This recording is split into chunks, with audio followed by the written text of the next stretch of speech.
Jet de pierre contre bombes lacrymo, incendie de pneus, de poubelles et même de tractopelles. La colère a grondé hier soir à Fréjus, dans le quartier de la Gabelle. C'est la mort d'un jeune motard qui a déclenché cette émeute. Mohamed, 21 ans, qui tentait de se soustraire à un contrôle de police. Mais sur les circonstances du drame, les thèses officielles et celles des témoins ne concordent pas.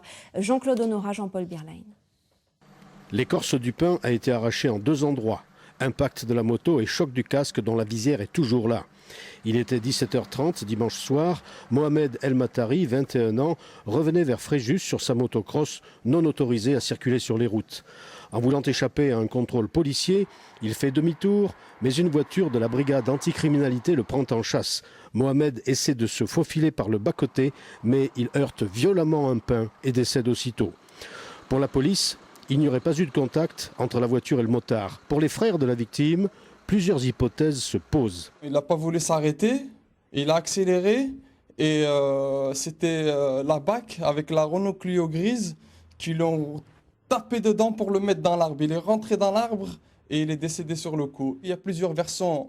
Ils disent qu'ils ont mis un coup de portière. On veut savoir si c'est un coup de portière, si c'est ou un coup de matraque ou si à coup de voiture. Donc il y a ces 3 versions-là. Il y a eu contact en tout cas. Il y a eu contact de la police, de la BAC contre la motocross. Il y a combien de témoins qui ont vu ça? Il y a une dizaine de témoins minimum.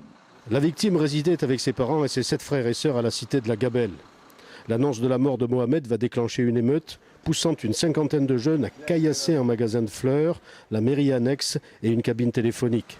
Des poubelles, une moto et une voiture seront incendiées. Au nord de la cité, des jets de bouteilles d'essence vont détruire 5 engins de travaux publics. Nous avons procédé à l'extinction de 5 engins de travaux publics, là, comme vous pouvez le constater. La mise à feu a été faite comment? Donc nous sommes arrivés, déjà la totalité était en feu, donc nous avons procédé à l'extinction. Et puis là nous allons partir, aller sur notre secteur. Vers 2h du matin, dans une forte odeur de fumée et de gaz lacrymogène, le calme était revenu. 300 policiers, gendarmes et CRS avaient été mobilisés. Le parquet de Draguignan a ouvert une enquête et le préfet du Var n'a pas souhaité faire à cette heure-là de déclaration. Et l'on apprend de sources judiciaires qu'il n'y aurait pas eu de course-poursuite, d'usage d'armes, ni même de contact entre la moto et la voiture de la BAC. Moto qui a été mise sous scellé, tandis qu'une enquête a été confiée à l'antenne marseillaise de l'IGPN. Le procureur de Draguignan doit lui s'exprimer en fin d'après-midi. Elle était en grève de la faim depuis près